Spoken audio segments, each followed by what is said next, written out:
ఒక దీర్ఘచతురస్రం యొక్క విస్తీర్ణం 48 డిగ్రీస్ పొడవు 8 అయితే వెడల్పు ఎంత?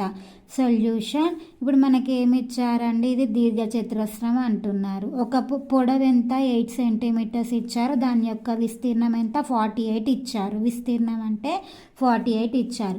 మనం ఏం కనుక్కోమంటున్నారు, వెడల్పు. విస్తీర్ణం ఈజ్ ఈక్వల్ 48 చదరపు సెంటీమీటర్లు. నెక్స్ట్ పొడవు ఎంత అంటున్నారు, పొడవు ఈజ్ ఈక్వల్ 8 సెంటీమీటర్స్. వెడల్పు బి ఈజ్ ఈక్వల్ ఎంత? ఇప్పుడు మనకి దీర్ఘచతురస్రం యొక్క విస్తీర్ణం ఫార్ములా ఏంటండి, దీర్ఘచతురస్ర విస్తీర్ణం ఎల్ ఇంటూ బి.